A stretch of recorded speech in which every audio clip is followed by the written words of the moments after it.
استاد کا کام یہ، کسی روحانی استاد کا کام یہ ہے کہ وہ چیزیں جو غیب سے مربوط ہیں، یعنی ایک انسان کا، جیسے ابھی میں نے آپ سے عرض کیا کہ ایک انسان اپنی زندگی کا جب مطالعہ کرتا ہے تو ہزاروں لاکھوں چیزیں ایسی ہیں جو اس کی زندگی میں کام آ رہی ہیں، اور وہ ہزاروں لاکھوں چیزیں اگر موجود نہ ہو تو انسان زندہ نہیں رہ سکتا۔ اب ان چیزوں کے اوپر جب غور و فکر کیا جاتا ہے تو ان ساری چیزوں میں ایک چیز بھی ایسی نظر نہیں آتی جو براہ راست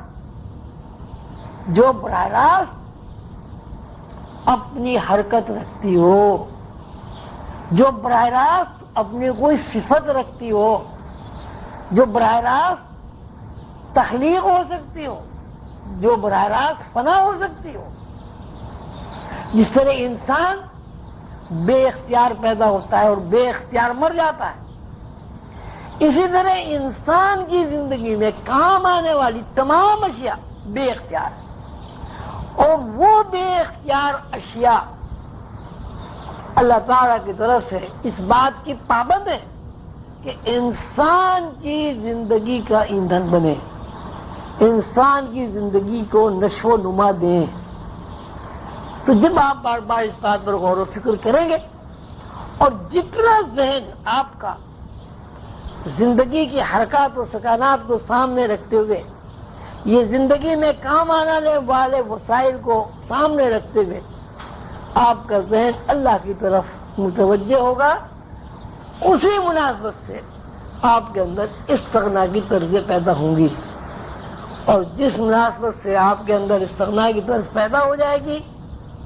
اسی مناسبت سے آپ غیب کی دنیا سے واقفیت حاصل کر لیں گے۔ اس لیے کہ اللہ جو ہے وہ ایک غیب ہے، اللہ ایک ایسی ہستی ہے جو غیب کی دنیا میں بستا ہے۔ غیب کی دنیا سے مراد یہ کہ جس کو آپ کا شعور ادراک نہ کر سکے۔ اللہ غیب کا مطلب یہ نہیں ہے کہ اللہ ایسی جگہ بیٹھے ہوئے جہاں آپ دیکھ ہی نہ سکے۔ اللہ تو خود کہتا ہے میں تو ہر انسان کے اندر موجود ہوں، لیکن اللہ ایک ایسا غیب ہے جس غیب کے ادراک کے لیے شعوری نشو و نما دینے والی تمام اشیاء پر آپ کو تفکر کرنا ہوگا۔ شعور کو نشو و نما دینے والی اشیاء پر جب آپ تفکر کریں گے، سوچ وچار کریں گے، تو ایک ہی بات آپ کے ذہن میں آئے گی کہ یہ سب اللہ کی بنائی ہوئی ہیں، اللہ کی دی ہوئی ہیں، اللہ کی قائم کی ہوئی ہے، اور ان کا پورا کنٹرول اللہ کے ہاتھ میں ہے۔ اور یہی وہ طرز فکر ہے جس کو انبیاء کی طرز فکر کہا جاتا ہے۔ اللہ تعالیٰ کے قانون کے مطابق انبیاء کی ایک ایسی طرز فکر ہوتی ہے، اللہ کے نظام کے تحت ان کو ایسی طرز فکر عطا کر دی جاتی ہے کہ انبیاء کبھی اپنی ذاتی حیثیت سے کچھ نہیں سوچتے۔ وہ اتنے زیادہ اللہ سے واقف ہوتے، وہ تخلیقی امور سے اتنے زیادہ آشنا ہوتے ہیں کہ وہ غیر اختیاری طور پر اپنے ہر کام کو اللہ کی طرف منسوخ کر دیتے ہیں۔ یہ اتنی زیادہ ان کو اللہ تعالیٰ پریکٹس کرا دیتا ہے کہ وہ ہر کام کو اللہ کی جانب موڑ دیتے ہیں کہ یہ اللہ کی طرف سے ہے۔ یہ طرز فکر اگر انسان کے اندر منتقل ہو جاتی ہے وہ روحانی بن جاتا ہے۔ اگر یہ طرز فکر انسان کے اندر منتقل نہیں ہوتی، وہ لاکھوں سال عبادت کرتا رہے، کچھ کرتا رہے،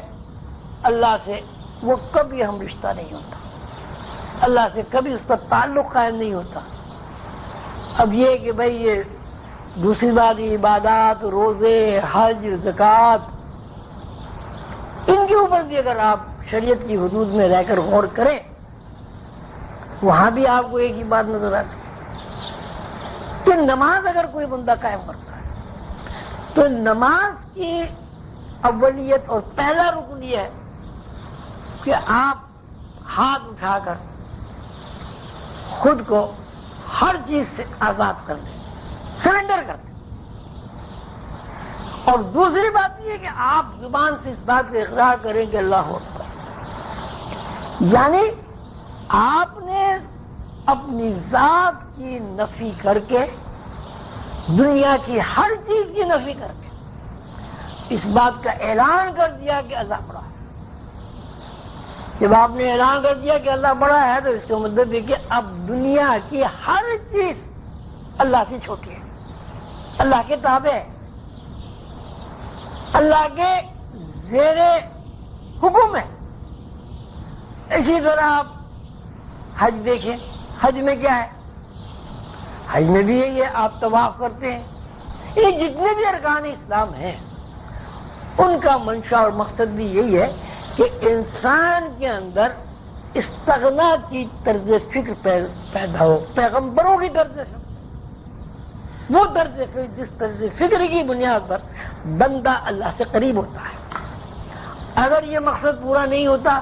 تو نماز نہیں ہے، حج نہیں ہے، روزہ نہیں ہے۔ اب روزہ آپ دیکھیے صبح سے شام تک آدمی بھوکا رہتا ہے۔ عجیب بیوقوفوں کی بات ہے کہ ہر چیز آپ کے اوپر جائز ہے، ہر چیز آپ کی کھانے پینے کی ہے، لیکن جہاں رمضان آئے آپ 12 13 گھنٹے نہ پانی پیتے ہیں، نہ کھانا کھاتے ہیں، نہ چائے پیتے ہیں، منہ بند رکھتے۔ کیوں؟ مقصد یہ ہے کہ آپ نے اللہ کے لیے اپنا منہ بند کر لیا ہے، ہر جائز چیز اپنے اوپر حرام کر لی۔ تو جس طرح یہ سوچ کر کہ پانی اللہ ہمیں دیتا ہے، ہوا میں اللہ دیتا ہے، خون اللہ ہمارے اندر بناتا ہے، زمین اللہ نے ہمیں دی ہے، تو اسی طرح یہ سوچ کہ 12-13 گھنٹے تک مسلسل ہم کھائے پیے بغیر رہیں گے۔ کیوں؟ اس لیے کہ اللہ اس سے خوش ہوتا ہے۔ اس کا مطلب ہے کہ روزے میں ہر بندہ اللہ سے تعلق قائم کرنے کی مسلسل پریکٹس اور مشق کرتا ہے۔ تو مذہبی امور ہو، ارکان اسلام ہو، عام زندگی ہو، اگر اس کے اندر استغنا نہیں ہے، استغنا سے مراد یہ ہے کہ اللہ تعالیٰ کی قربت کا احساس نہیں ہے، تو وہ بندہ ہو سکتا ہے جنت میں چلا جائے، ہو سکتا ہے اللہ تعالیٰ اس کی مغفرت فرما دے، لیکن وہ روحانی نہیں ہو سکتا۔ جنت کا حصول بالکل الگ بات ہے، روحانیت بالکل الگ بات ہے۔ روحانیت کا مطلب ہے کہ اس دنیا میں زندہ رہتے ہوئے غیب کی دنیا میں داخل ہو کر آپ غیب کی دنیا کے باسیوں سے ملاقات کریں اور ان کا مشاہدہ کریں۔ مثلا مرنے کے بعد جو لوگ گئے ان سے آپ کی ملاقات ہو سکتی ہے، انبیاء کرام علیہ الصلوۃ والسلام کی ارواح سے ملاقات ہو سکتی ہے، فرشتوں سے ملاقات ہو سکتی ہے، عرش و کرسی آپ دیکھ سکتے ہیں، لیکن یہ جب ہی ہوگا کہ جب آپ کے اندر غیب کی دنیا میں داخل ہونے کی صلاحیت بیدار و متعلق ہو جائے، اور یہ صلاحیت اسی وقت متعلق ہوتی ہے کہ جب انسان کے اندر استغنا ہو، یعنی سوچ ہو، فکر ہو، اپنی زندگی کے بارے میں تجسس ہو، تلاش ہو کہ ہم کہاں سے آئے، کیوں آئے، کہاں چلے گئے، اور یہ زندگی میں ہم نے جو 60 سال 70 سال 80 سال 20 سال 50 سال گزارے ہیں، اس زندگی میں جو وسائل ہمارے کام آئے وہ ہمارے وسائل کیوں کام آ رہے ہیں، اور ان وسائل کے پیچھے کیا سسٹم ہے، کیا حرکات ہے، کیا قانون ہے،